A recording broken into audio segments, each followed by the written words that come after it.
Hi everyone, welcome to Happy Club. दोस्तों, आज हम मध्य प्रदेश लोक सेवा आयोग की मुख्य परीक्षा के पेपर 1 जो कि इतिहास और संस्कृति पर आधारित है के 3 अंकों के प्रश्नों को देखेंगे। दोस्तों, यह इस श्रृंखला का सेकंड पार्ट है।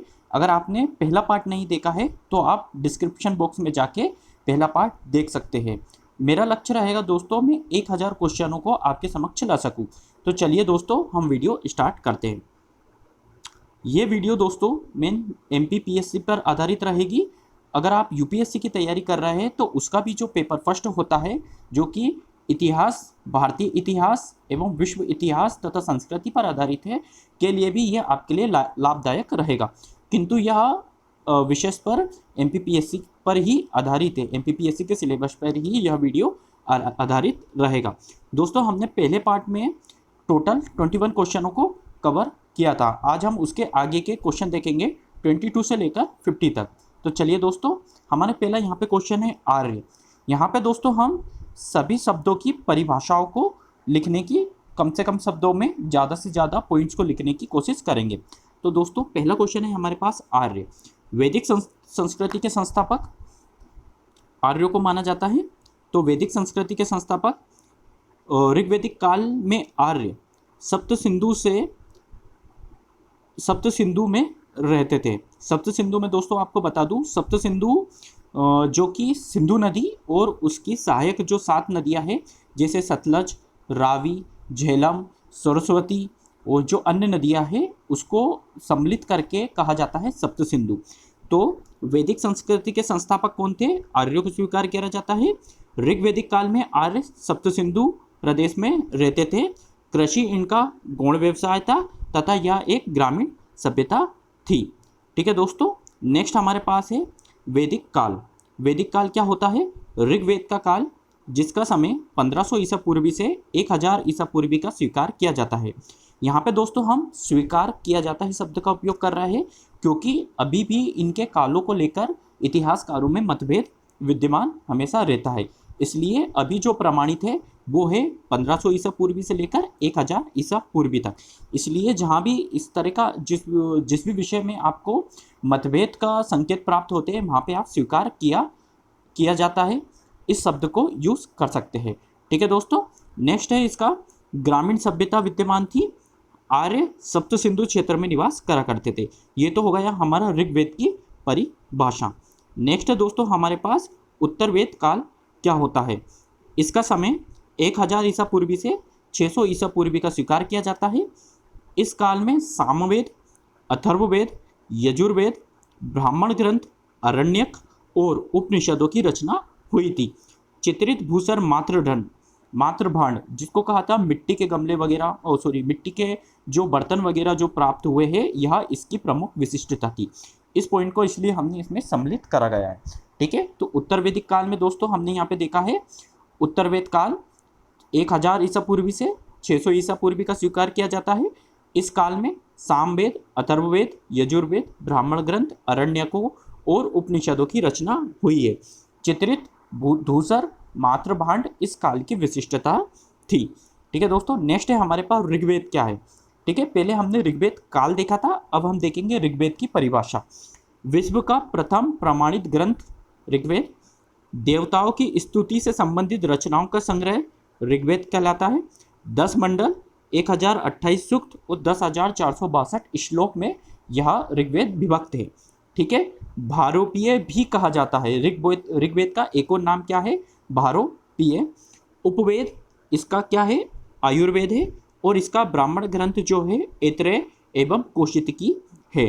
ठीक है दोस्तों, नेक्स्ट है हमारे पास सामवेद। तो यहाँ पे हम सामवेद की परिभाषा देखेंगे। ऋग्वेद के मंत्रों को गाने योग्य बनाने हेतु प्रथम संगीतात्मक पुस्तक। ठीक है दोस्तों, इसी लाइन में हमने 2 पॉइंटों को कवर करा है। पहले ऋग्वेद के मंत्रों को गाने योग्य बनाने हेतु, मतलब ये एक ऋग्वेद का ही सम्मिलित पाठ है। और प्रथम संगीतात्मक पुस्तक, ये विश्व की प्रथम संगीतात्मक पुस्तक भी है। भाषा इसकी गद्यात्मक है। गानकर्ता इसका उद्गात कहलाता है। यहाँ पे हलंत आएगा दोस्तों, उद्गात। ठीक है, 3 शाखाओं में विभक्त है। तो तीनों शाखाओं को मैंने जो इसमें क्या करा है, ब्रैकेट में लिखा है, क्योंकि हमें शब्दों का भी ध्यान देना है, शब्द संख्या भी हमको इसमें ध्यान देकर लिखना है। कोथुम, राणनीय और जेमिनीय, ये राणनीय होगा दोस्तों, यहाँ पे मेरे से मिस्टेक हो चुकी है। ठीक है, तो ऋग्वेद की परिभाषा हम एक बार और देख लेते हैं, सॉरी सामवेद की। ऋग्वेद में मंत्रों को गाने योग्य बनाने हेतु संगीत नात्मक पुस्तक, भाषा, गद्यात्मक, गानकर्ता, उद्गात कहलाता है। 3 शाखाओं में यह विभक्त है। ठीक है, नेक्स्ट हम देखेंगे दोस्तों यजुर्वेद क्या होता है। ठीक है, यजु शब्द का अर्थ होता है यज्ञ। यजुर्वेद में यज्ञ की विधियों का वर्णन करा गया है।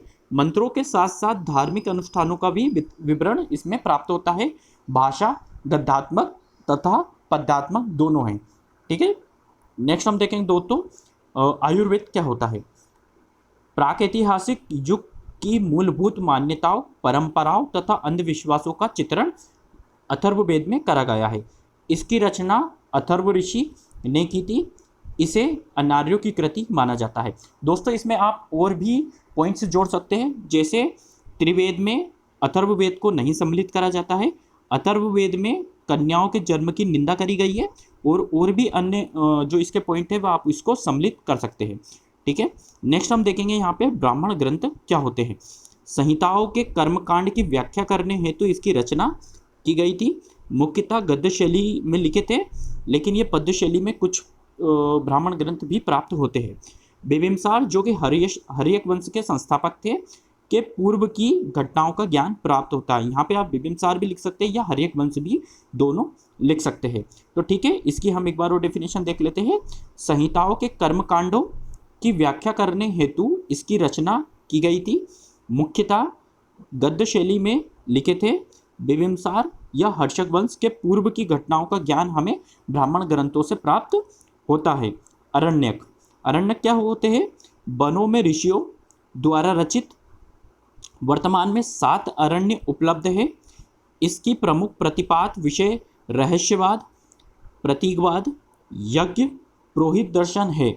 सामवेद और अथर्ववेद का कोई अरण्यक नहीं है। ठीक है दोस्तों, नेक्स्ट हम देखेंगे यहाँ पे उपनिषद क्या होते हैं। प्राचीनतम दार्शनिक विचारों का संग्रह। यह मुख्य रूप से शाश्वत आत्मा, ब्रह्मा, आत्मा परमात्मा के बीच संबंध तथा विश्व की उत्पत्ति के संबंध, रहस्यवाद, सिद्धांत का विवरण। उपनिषद की कुल संख्या जो है 108 स्वीकार करी जाती है, लेकिन 12 उपनिषदों को प्रमाणित माना गया है। ठीक है, नेक्स्ट हम यहाँ पे देखेंगे मैत्रायणी उपनिषद क्या होते हैं। मैत्रायणी उपनिषदों को हम देखेंगे। सामवेद की एक संन्यास मार्गी उपनिषद।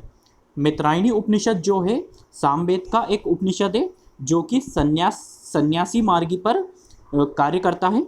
इसमें त्रिमूर्ति तथा चतुर्थ आश्रम सिद्धांत का वर्णन करा गया है। तो ठीक है, इसमें आपके प्री के लिए भी दोस्तों पॉइंट इकट्ठे हो रहा है, जैसे कि त्रिमूर्ति तथा चतुर्थ आश्रम सिद्धांत का उल्लेख किस उपनिषद में करा गया है। मैत्रायणी उपनिषद किस वेद का शाखा है, जो कि है सामवेद की। ठीक है, नेक्स्ट हम देखेंगे मुंडोक उपनिषद। अथर्ववेद की शौनकीय शाखा से संबंधित है। भारत के राष्ट्रीय चिन्ह में अंकित सत्यमेव जयते इसी से लिया गया है। इसे मंत्रो उपनिषद भी कहा जाता है। ठीक है, अब हम देखेंगे वेदांग। वेदांग की परिभाषा देखेंगे हम। वेदार्थ का मतलब होता है दोस्तों वेद का जो परिभाषाएं होती है उसको प्राप्त करने के लिए जो सहायक शास्त्र होते हैं उसको ही वेदांग कहा जाता है। ठीक है, इसके 6 अंगों को स्वीकार किया गया है। शिक्षा, कल्प, ज्योतिषी, निरुक्त, छंद और व्याकरण। जब भी हम किसी वेद का हम ज्ञान प्राप्त करते हैं या उसको पढ़ते हैं तो हमें शिक्षा का ज्ञान होना जरूरी है, कल्प का ज्ञान होना जरूरी है, ज्योतिषी का ज्ञान होना जरूरी है, निरुक्त, छंद और व्याकरण, इन सब का ज्ञान होना जरूरी है, जो कि आपको वेदांग से प्राप्त होता है। अब वेदांग के अंदर ही आती है आपकी शिक्षा। तो शिक्षा क्या होती है। वेदार्थ ज्ञान में सहायक वेदांग का एक अंग शिक्षा है। ठीक है, जो वैदिक मंत्रों के शुद्ध उच्चारण के लिए रचना की गई थी। इससे संबंधित ग्रंथ जो है प्रति शाक्य है। ठीक है, नेक्स्ट हम देखेंगे व्याकरण क्या होता है। वेदार्थ ज्ञान में सहायक वेदांग का एक अंग, ठीक है। वेदों में प्रयुक्त संस्कृत व्याकरण का सरलीकरण में इसमें मिलता है। संबंधित ग्रंथ है इसका पाणिनि, सॉरी दोस्तों यहाँ पे मिस्टेक हो चुकी है, यहाँ पे आएगा पाणिनि का अष्ट अध्याय, ठीक है। नेक्स्ट हम देखेंगे ज्योतिषी क्या होता है। वेदार्थ ज्ञान में सहायक वेदांग का एक अंग, ठीक है। इसमें शुभ अशुभ तथा वैदिक यज्ञों में कर्म कांडों के शुभ अशुभ फलों के प्रभाव को जानने के लिए ग्रह नक्षत्रों का अध्ययन किया जाता है। संबंधित ग्रंथ है इसका मगध मुनि का वेदांग ज्योतिषी, ठीक है। नेक्स्ट हम इसमें देखेंगे निरुक्त क्या होता है। निरुक्त की परिभाषा, वेदार्थ ज्ञान में सहायक वेदांग का एक अंग, वेदार्थ ज्ञान में सहायक वेदांग का एक अंग, ये दो बार लिखा गया है, ठीक है। इसमें वैदिक संहिता में प्रयुक्त कठिन शब्दों की व्युत्पत्ति मिलती है। संबंधित ग्रंथ है इसका निघंटु, ठीक है। नेक्स्ट हम देखेंगे छंद। छंद क्या होते हैं। वेदार्थ ज्ञान में सहायक वेदांग का एक अंग है। जब हम दोस्तों 3 मार्क लिखेंगे तो हम इस लाइन को अवश्य लिखेंगे, क्योंकि हमको बताना पड़ेगा कि जो हम छंद है वो किस पे आधारित बता रहा है। तो ये एक वेदांग का एक अंग है, इसलिए हम इसको 3 मार्क में लिख रहे हैं। वैदिक संहिता में मंत्रों के लिए प्रयुक्त किए गए विभिन्न छंदों का उल्लेख छंद नामक वेदांग में हुआ है। इसका संबंधित जो ग्रंथ है वो है पलंग मुनि का छंद सूत्र, ठीक है। नेक्स्ट हम देखेंगे कल्प क्या होता है। वेदार्थ ज्ञान में सहायक वेदांग का एक अंग, वैदिक संहिता में प्रयुक्त विभिन्न प्रकार के कर्मकांडों को कल्प सूत्र में लिखा गया है। इसको सूत्र संहिता कहा जाता है। इसके 4 भाग है, धर्म सूत्र, ग्रह सूत्र, स्त्रोत सूत्र और शुल्प श्रुत, ठीक है। दोस्तों अगर आप इसको सम्मिलित करके लिखें तो यह आपका एक 6 मार्क का क्वेश्चन हो सकता है। अगर आपके पास क्वेश्चन आता है कि वेदांग क्या होते हैं और अगर आप इसका सम्मिलित करके आप लिखें तो आपको ये 6 मार्क के लिए क्वेश्चन आपका बन गया है, ठीक है। डेफिनेशन हमने देख ली है और इसको अगर सम्मिलित रूप में लिखेंगे हम ये पूरा, तो ये क्या हो जाएगा आपका 6 मार्क का जो क्वेश्चन रहेगा उसके लिए हो जाएगा। 100 शब्दों का इसमें लिमिटेशन रहता है, तो ये 100 शब्दों में आपका पूर्ण हो जाएगा। नेक्स्ट हम देखेंगे वैदिक काल की राजनीतिक स्थिति। दोस्तों आजकल पीएससी ऐसे क्वेश्चन पूछने लगी है, परिभाषाओं से हटकर राजनीतिक स्थिति, उसकी धार्मिक स्थिति और उसकी आर्थिक स्थिति, ऐसे क्वेश्चन भी हमको देखने को मिले हैं। तो हम वैदिक काल की राजनीतिक स्थिति को हम पॉइंट में लिखेंगे, जैसे कि एक कबीलाई व्यवस्था थी, पितृ सत्तात्मक परिवार था, राजा का पद अनुवांशिक किंतु सीमित अधिकार राजा को प्राप्त थे, सेनानी, पुरोहितों और ग्रामीण नामक शासकीय अधिकारों का उल्लेख हमको वैदिक काल में मिलता है। महिलाओं को भी सभा एवं विदत में भाग लेने की परमिशन थी, मतलब उनको यह अधिकार थे कि वे सभा और समिति ये 2 भाग हुआ करते थे जो कि उच्च अधिकारियों के होते थे, उसमें महिलाएं भी भाग ले सकती थी। नेक्स्ट हम देखेंगे वैदिक काल का सामाजिक स्थिति, ठीक है। तो इसमें भी हम 5 पॉइंट लिखने की कोशिश करेंगे।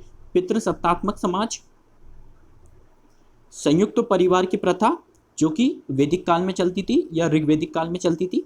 वर्ण शब्द का प्रयोग रंग व्यवसाय के रूप में किया जाता था। जो 4 वर्ण जो कि हमारे ऋग्वेद में उल्लेख है वो रंग व्यवसाय के आधार पर उसको ऋग्वेद काल में चलता था। बाल विवाह का उल्लेख नहीं है, किंतु अंतरजातीय विवाह होते थे। पुनर्विवाह का भी प्रचलन ऋग्वैदिक काल या वैदिक काल में प्रचलित था। पर्दा प्रथा नहीं थी। पुत्री को उपनयन संस्कार का अधिकार प्राप्त था। नेक्स्ट हम देखेंगे वैदिक काल की आर्थिक स्थिति, ठीक है। वैदिक काल में आर्थिक स्थिति हम देखेंगे तो मुख्य व्यवसाय पशुपालन था। गाय मुद्रा की भांति समझी जाती थी। गाय का महत्व इसलिए है क्योंकि ऋग्वेद में इसको मुद्रा की भांति समझा जाता था। गायों के लिए ही युद्ध किए जाते थे वैदिक काल में। भूमि निजी संपत्ति ना होकर उस पर सामूहिक अधिकार था। व्यापार पाणी नामक लोगों के हाथों में था। अभी दोस्तों MPPSC 2019 का जो पेपर हुआ था उसके प्री में पूछा गया था कि ऋग्वैदिक काल में व्यापारिक लोगों को क्या कहा जाता था, उसका आंसर था पाणी, ठीक है। नेक्स्ट हम देखेंगे उत्तर वैदिक काल, ठीक है। उत्तर वेद काल क्या होता है। इसका समय 1000 ईसा पूर्वी से 600 ईसा पूर्वी स्वीकार किया जाता है। इस काल में सामवेद, अथर्ववेद, यजुर्वेद, ब्राह्मण ग्रंथ, अरण्यकों और उपनिषदों की रचना हुई है। चित्रित भूसर मात्र भांड इसका विशिष्टता थी। ठीक है, नेक्स्ट हम देखेंगे यहाँ पे दोस्तों उत्तर वैदिक काल की जो राजनीतिक स्थिति थी उसको देखेंगे हम। तो उत्तर वैदिक काल को हमने पहले वैदिक काल का देखा, अब हम देखेंगे उत्तर वैदिक काल की राजनीतिक स्थिति। ठीक है, पांचाल सर्वाधिक विकसित राज्य था, राजतंत्र ही शासन का अधिकार था, नियमित करों का प्रतिष्ठा इसमें स्थापित हो चुकी थी। ठीक है, उत्तर वैदिक काल का सामाजिक स्थिति पर हम नजर मारते हैं। वर्ण व्यवस्था जाति पर आधारित थी, 4 वर्गों में विभक्त थी। पहले हमने देखा वैदिक काल में जो वर्ण व्यवस्था थी वो व्यवसाय पर आधारित थी, और अब जो हो चुकी थी वो जाति आधारित होती थी, वंशानुगत बन चुकी थी। लाल रंग के बर्तनों का उत्तर वैदिक काल में प्रयोग किया जाने लगा था। गोत्र प्रथा का प्रचलन प्रारंभ हो चुका था। स्त्रियों का पैतृक संपत्ति पर अधिकार नहीं रहा था। तीनों आश्रमों का उल्लेख मिलता है, ब्रह्मचर्य, गृहस्थ एवं वानप्रस्थ का। ठीक है, नेक्स्ट हम देखेंगे उत्तर वैदिक काल की आर्थिक स्थिति। मुख्य व्यवसाय कृषि तथा गौण व्यवसाय, यहाँ पे गौण व्यवसाय पशुपालन था। लोग देवताओं से पशुओं की वृद्धि के लिए प्रार्थना करते थे। वर्ण व्यवस्था व्यवसाय में संलग्न थी।